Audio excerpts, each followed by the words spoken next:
మనము తరచుగా the graveyard of empires అని మాట్లాడతాం. ఏ దేశము అంటే ఆఫ్ఘనిస్తాన్, అంతే కదండి. ఇప్పుడు బ్రిటిష్ ఎంపైర్ మీకు 18వ శతాబ్దంలో కూడా ఆఫ్ఘనిస్తాన్ని ఆక్రమించుకోవాలని ప్రయత్నాలు చేశారు, ఓడిపోయారు.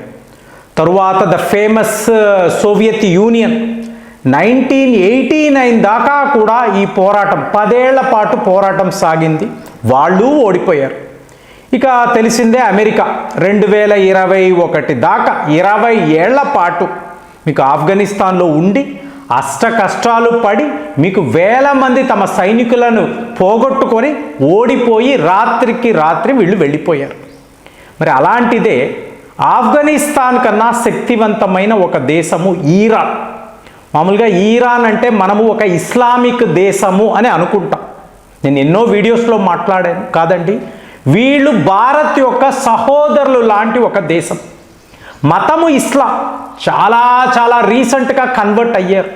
అంతకుముందు చూసారనుకోండి, అంటే గత 5000 సంవత్సరాలు, 5000 సంవత్సరాల చరిత్ర అంటే ఒక 3-4 నాగరికతలు మాత్రమే అక్కడ దాకా. ఇంకా చెప్పాలంటే అప్పట్లో ఈజిప్ట్ పిరమిడ్లు కూడా వాళ్ళు కట్టలేదు. ఇప్పుడు ఈ రోమ్ అంతా కూడా మామూలు గ్రామాలు, గ్రామాలు. వాళ్ళకి ఆయుధాలు కావాలి అంటే భారత్కు వచ్చి కొనుక్కొని వెళ్ళేవాడు. మరి అలాంటి నాగరికత మీరు భారత్ అనొచ్చు, ఒక చైనా అనొచ్చు, తరువాత ఈరాన్ ఆ రోజుల్లో ఈలం అని అంటారండి. అంటే దీని చరిత్ర, ఈలం అన్నప్పుడు ఏంటి, ఒక విడి దేశము అని అర్థం.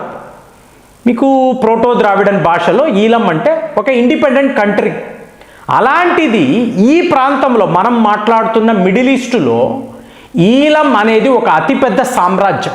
ఇదంతా ఎందుకు చెప్తున్నానంటే, డొనాల్డ్ ట్రంప్ లాంటి ఒక మూర్ఖుడు అయిపోయింది, ఈరాన్ నాగరికతే ఇక కనిపించదు, ఒక వాస్ట్ సివిలైజేషన్ను నేను ఎలిమినేట్ చెయ్యబోతున్నాను, ఇలాంటి ప్రగల్భాలు, చరిత్ర తెలియక. నీ చరిత్ర ఎంత? 500 ఏళ్ళు. ఈరాన్ యొక్క చరిత్ర ఎంత? 5000 సంవత్సరాలు. మీకు సంస్కృత నాగరికత నుంచి వచ్చిన దేశం. సో ఇవాళ మీరు ఒక షియా ముస్లింలు అంటారు, అలా కాదండి. సప్త ఋషులకు డైరెక్ట్గా కనెక్షన్ ఉండే ఒక దేశం. సో ఆ దేశాన్ని ఓడించడము అనేది ఇంపాసిబుల్. ఎన్నో సామ్రాజ్యాలు, ఎలాగైతే ఆఫ్ఘనిస్తాన్ విషయంలో మనం బ్రిటిష్ సామ్రాజ్యము, యుఎస్ఎస్ఆర్, అమెరికాని మాట్లాడుతున్నామో, ఆ రోజుల్లో ఈరాన్ అన్నప్పుడు, పెర్షియా అన్నప్పుడు అలెగ్జాండర్ ద గ్రేట్ ఇతను కూడా ఆక్రమించుకునే ప్రయత్నము చేశాడు. జరిగిందా? ఇది దాటుకుంటూనే భారత్కి వచ్చాడు కదా, భారత్లోకి రాగలిగాడా? కుదరలేదు కదా. సో అక్కడే ఆగిపోయి తిరిగి వెళుతూ మరణించాడు. అంటే భారత్ను ఆక్రమించుకోవడం చెయ్యొచ్చు, ఆక్రమించుకుంటారు, కానీ అంతిమ విజయం మాత్రము భారతదే ఉంటుంది. సరిగ్గా ఈరాన్ కూడా ఇలాగేనండి. 5000 సంవత్సరాల చరిత్ర కలిగిన ఈ దేశాన్ని మీరు ఓడించి ఎంతోమంది, ఇప్పుడు అలెగ్జాండర్ పొంగిపోయాడు, పెర్షియాను నేను ఆక్రమించుకున్నాను, కానీ ఫైనల్గా ఏం జరిగింది? పెర్షియానే అలెగ్జాండర్ను ఆక్రమించింది. అంటే మీకు పార్సీలు తెలుసు కదా, టాటాలు, గోద్రేజ్లు, వీళ్ళందరూ పార్సీలు. సో ఆ రోజుల్లో ఆక్రమణ జరిగినప్పుడు వాళ్ళు యూరోప్ వైపో ఆఫ్రికా వైపో పరిగెట్టలేదు కదా, భారత్కే వచ్చారు. ఎందుకు? మాకు భారత్కు మధ్య ఉండే కనెక్షన్ అలాంటిది. సో ఇవాళ ఈరాన్ని ఒకవేళ మీరు ఆక్రమించుకోవాలి, ఈరాన్ ఓడిపోయి చెప్తున్నారు కదా, ఒక్క వారం రోజుల్లో ఈరాన్ లొంగిపోతుంది, వాళ్ళు ఓడిపోతారు. ఇవన్నీ ట్రంప్ తన ప్రజలకు, అంటే నేను ఒక మహాయుద్ధము చేశాను, ఒక గొప్ప హీరోని, ఈరాన్ని కూడా ఓడించేసాను, ఇవన్నీ మాట్లాడతాడు కదా. మీరు చూడండి. సో ఇవాళ ప్రపంచమంతా కూడా ఈలం ప్రజలండి. వీళ్ళు ముస్లిముల, పార్సీ వాళ్ళ, భారతీయుల, ఇదంతా కాదు. ఈలం అంటే ఒక దేశం, ఆ దేశానికి సంబంధించిన ప్రజలు. వీళ్ళు ఆ రోజుల్లో సంస్కృతము మాట్లాడేవాళ్ళు. మేము జింద్ అవస్థ అంటాం కదండి. ఈ అవస్థ అంటే ఏంటి? ఎందుకురా ఈ అవస్థ అంటారు కదా. అంటే ఏంటి? మీరు ఉండే ఒక సిచ్యువేషన్, ఒక కండిషన్. సో ఇదే అవస్థ అనేది మీకు సంస్కృతంలో కూడా కన్వర్ట్ అవుతుంది. మీరు ఈరాన్లో ఉండే ఈ పెర్షియన్ భాష సంస్కృతాన్ని చూశారనుకోండి, ఒకేలా ఉంటుందండి. ఋగ్వేదాన్ని తీసుకున్నారనుకోండి, చిన్న చిన్న అక్షరాల మార్పు. అంటే మీకు ఎలా చెప్తారంటే, ఇద్దరు సహోదరులు కలిసి మెలిసి ఒక దగ్గర ఉండేవారు.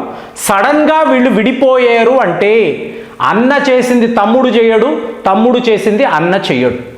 అలాంటిది మనం మాట్లాడే భారత్ పెర్షియా మధ్యలో ఆఫ్ఘనిస్తాన్ అనబడే బక్టీరియా అనే ఒక దేశం ఉండేది. ఇక్కడ కూడా ఇదే ఆచారం. ఎందుకంటే జోరాస్ట్రియన్ అనే అతను ఇక్కడే, వాళ్ళ గురువు గారు జోరాస్ట్రా, ఆయన ఇక్కడే. జోరాస్ట్రియన్ మతము అంటాం కదండి. అలా చూసుకున్నారు అనుకోండి. ఈ సంస్కృతం కనెక్షన్ సప్త ఋషుల యొక్క సైన్యం, ఇందులో ముఖ్యంగా విశ్వామిత్రుడు, అంటే వీళ్ళందరూ కూడా పురాణ కథలు. విశ్వామిత్రుడు అంటే రాముడి యొక్క గురువు గారు, అంతే కదా. ఇలా అనుకుంటాం, అట్లా కాదండి. వీళ్ళందరూ ఆ రోజుల్లో ఉండే ఋషులు, వీళ్ళకు గురుకులాలు ఉండేవి, పెద్ద పెద్ద సైన్యం. ఇప్పుడు గ్రేట్ ఎగ్జాంపుల్ ఏమిటి అంటే ఈరాన్ని ఓడించిన మీకు అటువైపు రాజులు చాలామంది ఉన్నారు. సిరీస్ అంటారు కదా, ఇతను గెలిచాడు, ఈరాన్ని గెలిచాడు. ఆ రోజు భారత్ని మెలూహా అంటారు. మరి తరువాత చూశారనుకోండి, మీకు పార్థన్స్ అనబడే సైనికులు, మీకు అర్థమై ఉంటుంది. పార్థ అర్జునుడు కదండి, మరి ఇతని సైన్యం. సో పార్థన్స్ వెళ్ళి మళ్ళీ మీకు ఈ సైరస్ వీళ్ళ సైన్యాన్ని ఓడించడము, మళ్ళీ ఈరాన్ని విడిపించడం. అలాగే అలెగ్జాండర్ టైంలో కూడా మళ్ళీ ఇదే పార్థన్స్, ఈ పార్థన్స్ వచ్చి మళ్ళీ ఈరాన్ను గెలిపించారు. అంటే మనతో కలిసిపోయి ఉన్న దేశము, ఈ ప్రజలను చూశారు అనుకోండి, భారత్ అంతా నిండిపోయి ఉంటారండి. మీకు ఈ పర్షియన్స్ అనండి, లేదా ఈ పార్థన్స్ అనండి, ఈ ఈలంకి సంబంధించిన ప్రజలు అనండి, వీళ్ళు ఒక్క భారత్లో కాదు, ప్రపంచమంతా నిండిపోయి ఉంటారు. ఇవాళ ఈరాన్లోకి వెళ్ళి వీళ్ళ నెట్వర్క్ ఏమిటి అన్నారు అనుకోండి, ఇదేదో ఒక హమాస్, హూదీస్ అని అందరూ మాట్లాడతారు. కాదు ఫ్రెండ్స్, చాలా చాలా డీప్గా ఉంటుంది. వీళ్ళ నాయకులకే తెలియని చరిత్ర నేను మాట్లాడుతున్నాను. ఇజ్రాయెల్ వాళ్ళు ఏమనుకుంటున్నారు, ఇది ఒక ఇస్లామిక్ దేశము, షియా ముస్లిం దేశము, సున్నీ ముస్లిమ్స్కి షియా ముస్లిమ్స్కి పడదు, కాబట్టి మనం సున్నీ ముస్లిమ్స్ని కలుపుకొని ఈ షియా ముస్లిం దేశాన్ని పడగొడదాం, ఇదంతా అనుకుంటారు. సున్నీ ముస్లిమ్స్ కన్నా ముందు నుంచి ఉన్నవాళ్ళు ఈరాన్ వాళ్ళండి. ఈరాన్ అనబడే దేశానికి ముందు పెర్షియా అండి, పెర్షియాకు ముందు ఈలం అండి. ఈలం అంటే భారత్ అనబడే మలూహ, ఈ దేశముతో కలిసి ఉండిన ఒక ప్రాంతం అండి. సో ఇక్కడ సప్త ఋషులు ఉండేవాళ్ళు, వీళ్ళు సంస్కృతమే మాట్లాడేవాళ్ళు. ఋగ్వేదంలో ఉండే శ్లోకాలంతా తీసుకున్నారనుకోండి, ఒకేలాంటి భాష, ఒకేలాంటి గ్రామర్, ఒకేలాంటి అర్థము, పేర్లు, ఇవన్నీ కూడా వీళ్ళందరూ కూడా అగ్నిదేవుడినే వీళ్ళు పూజించేవాళ్ళు, మీకు యాగాలు చేసేవాళ్ళు. వీళ్ళ మాటలు చూశారనుకోండి, తల్లిని మైతారంటారు, తండ్రిని పితృ అంటారు. సో ఇవంతా ఒకలాగే ఉంటాయి. ఎటు వచ్చి ఇప్పుడు మనం దేవతలు అంటాం, దేవోస్ అన్నాం అనుకోండి, వాళ్ళు రాక్షసులు అంటారు. అదే మనము అసురాస్ అన్నామనుకోండి, అసురాస్ని వాళ్ళు దేవతలు అంటారు. సో ఇలా మారిపోయిందే తప్ప ఆ నాగరికత, ఆ డిఎన్ఏ, ఆ మనుషులు వీళ్ళందరూ కూడా ఇవాళ ప్రపంచం అంతా విస్తరించి ఉన్నారు.